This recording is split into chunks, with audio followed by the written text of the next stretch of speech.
Fox. Actually, I missed them. I got the name wrong. There's a company. It's Fox something. It's a company that produces iPads. Okay, for Apple. Okay, I think Apple II, the third generation Apple iPad. Okay, I think it's sold over 3 million iPads so far. It's just unbelievably popular. They have to produce it, but their standard of living is very, very complicated because they live on the site. It's that place where they had multiple suicides, or they had multiple suicides and then had suicide attempts. Outside the dormitories, they have to put netting. You guys ever go to a circus? Yeah. And you have did you get the, what's the name of the company? Yeah, it is Foxconn. I was right, okay. Okay, so it's Foxconn. Okay, they've had to put netting outside the dormitories. So to catch people who want to commit suicide. So my point, it isn't just economic activity, right? It's economic activity earning you the income so that you can have what? Leisure time. Think about it this way. Imagine 200 years ago, if a family wanted to or let's say during the middle, let's think, you guys watch movies, right? Okay, you see all those movies where you have the kings and the lord and the knights, they're sitting around with all these feasts and all this kind of stuff. Was their standard of living pretty good? It was pretty good at that time. But did they have heat? Well, they had to burn the heat, right? They had a furnace, right? Okay? Do you guys ever hear of the situation where if you step on cow manure, it's good luck? Do you know why? We know where that came from? You know where that came from? If you had a cow in the Middle Ages, you were rich. Okay? Right? The point that I'm trying to say, the standard of living is very key here.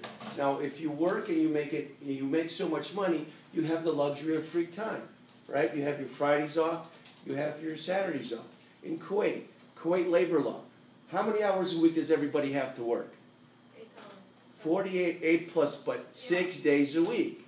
So if you have an extra day, do you have a better standard of living? Obviously you do, because you have the luxury of only working 5 days and having 2 days of which they're paid, right? Because it's part of your salary.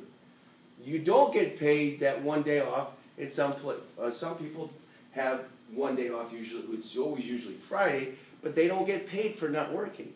Okay. So what I'm trying to say here, it isn't just economic activity here that's key. It's also the freedom that you have, the luxury that you have. Okay, the standard of living that allows you the flexibility to be able to go to the mall twice a week rather than once a week, or for that matter, go to the mall at all. Okay? So and in terms of political freedom, this issue of democracy, that's debatable. Some of the most prosperous economic miracles in the global South aren't democracies, right? China's not a democracy. Okay? Malaysia is not a democracy. Singapore is not a democracy. So there's a lot of debate in terms of what ensures economic development. Okay, but I think that's why I wanted to emphasize it's not just economic development; it's also the time, the leisure time, the standard of living that you have. If you're constantly working, making lots of money, and you keel over from a heart attack, that doesn't do anybody any good, does it? Okay, but if you're working and you're able to spend the money you earn, then your standard of living is a little better. Okay? So preconditions for human development. Now, another thing which is something that's discussed in human development is the freedom and the rights of women. Okay? When we talk about status of women, particularly in those societies which are in the global South, the status of women is a lot different than in those more global North countries. Okay? In other words, you have the issue of gender inequality. You do the same type of work that a man does, and he gets a lot more than you do. Okay? Well, what happens if you're the one who's making money, and you're the one who puts food on the table in your household? Okay? So you have those kinds of issues that have become major issues for a lot of the development community, a lot of these UNDP, a lot of these kind of non-governmental organizations, these intergovernmental organizations. Lowering living standards. Well, if you're making less money, you have less disposable income. Okay? You don't have as much money to use to put food on the table. Lower pay, lower level jobs. Okay? 50% of the parliamentary seats. Obviously, there's assumption that women in parliament will be paying attention a lot more so to these kinds of issues than the men would. Now, I'm just curious, anybody disagree or agree with this logic? Anybody disagree with this logic? 50%. Because I think it does make some good points, but it is flawed. Particularly when you have a guy, talking about it. Does anybody disagree? Here you have status of women, 15%. Do you need more women in the parliament? Yes. Why? To represent. Okay. They said yes, but What's that? like a lot of women said yes, but when it's like the time to vote, they don't vote for a woman. So Okay. even for one seat. So what the benefit if we have like one seat or two seats or I don't know how many seats if they don't vote for them? Well, that's a question. Why would they vote? Yeah. I think that if we're treated like more fairly, then we would have the same power as men. Like we would be more powerful based on how they see us. You know what I mean? But Like it's just the way they think about us. Like if they're women, they're weak, they're whatever. well, Like if we treat there them are as some. men, I had a discussion one time with a couple in a guy's class where they actually made the case why women shouldn't drive. Now, frankly speaking, I can't understand that logic. I have to be honest. I don't. But I'm coming from a different society. Okay? These gentlemen genuinely believed what they were saying.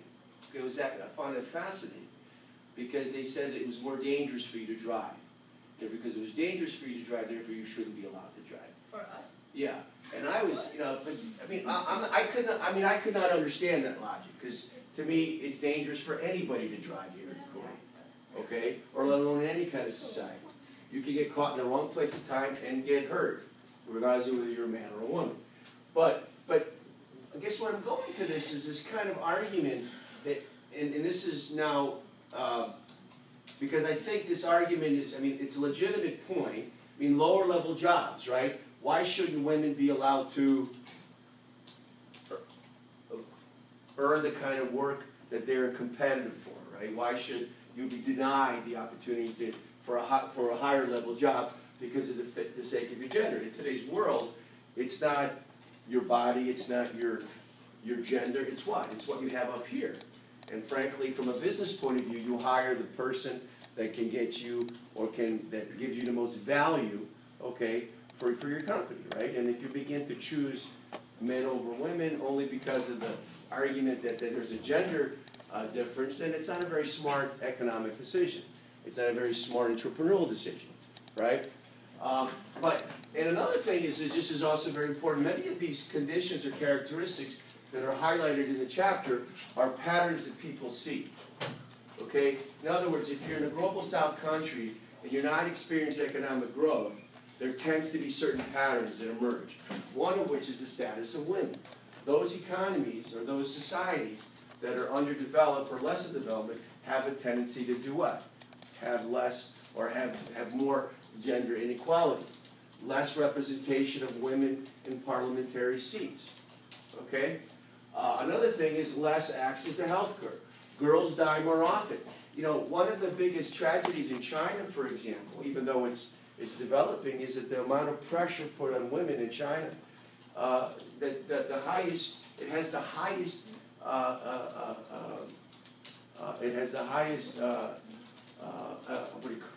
can't think of the word right now. It has the highest, when you kill yourself. Suicide rate. It's the highest suicide rate, okay, of all societies around, all countries around the globe. And all of these different characteristics tend to essentially be most egregious, that means more prominent, okay, more evident in these global south societies. Now, from a knowledge-oriented point of view, okay, you know, if a society wants to develop, how do you develop? You develop by coordinating your knowledge with this society in such a way that leads to progress. Okay, it leads to development. Meaning that it shouldn't matter whether you're a man or woman, it shouldn't matter where you're from, it should matter what you have up here and how you can add to the economic development of your society. Now, this has been something that a lot of these intergovernmental organizations have attempted to kind of bring attention to. And one of the first research, or one of the first UNDP projects that really hit a nerve within the community was the UNDP projects that came out in 2002 and 2003. They showed a lot of the inequalities. You know, the whole argument was that why is the Arab world worse off than other regions around the globe? Okay, what makes it different? What could be some explanations for that? And one of the arguments is that when you take a look at individual intelligence, the Arab world is not much different than other societies. The major difference was how this individual intelligence was being harnessed for the collective growth of society. In other words, you have a lot of smart people in this part of the world. The problem is they're not contributing. They're not being harnessed by society for the purposes of economic development. Another thing which is also very important is, and is usually studied in human development, if you are not meeting, you're not putting food on the table, okay? You're living in a highly volatile area, okay? The chances are what's going to happen? You are going to have to leave. You have to flee. Now, when we talk about global, when we talk about refugees, these are typically situations where a group of people are persecuted, a group of people are caught in war. So what do they have to do? They have to go from one country to another country. Now, once that happens, what begins to occur? Tension begins. Tensions begin to mount. Why? Why would this be such a tension-driven problem? Well, why would this problem create so much tension? That's a better one. This global refugee problem. Why is this a big deal? Why do we even talk about it in an international relations course? Why is it part of this chapter in human development? Come on, ladies. Well, first of all, what are refugees? Let's start again. What are refugees? They're people who leave their country for certain discrimination or... The people who leave their countries for what? Because of a certain discrimination or problem in their country. Okay, discrimination. We're talking, typically, when we talk about refugees today, we talk about refugees that are being, let's say, in a war-torn region. Okay, they have to leave, right? They leave everything behind and they move to another country, right? Or when they when they say move, they take whatever they can put in their back, whatever they can carry, and they go from one place to another, right? So now they're in a foreign land. Okay, where's the problem? Why is this a problem? Yeah. They're not wanted in that country. Well, yeah, let's say suddenly you're on the border of Libya and Tunisia. And you're running out of Libya because it's being bombarded, right? And you go into Tunisia. What's the problem now? Someone's got to do what in Tunisia? You got to take care of these people, right? I mean, I guess you could stand on the border with your guns and kind of how they did in when Louisiana. Remember those guys? Guys were fleeing New Orleans. And the police officer stood in the bridge and they wouldn't let these guys cross over. And they shot them. Those guys just went to jail a couple of months ago. They were convicted and sent to jail. But the point is I guess you could stop them from coming over, but is that something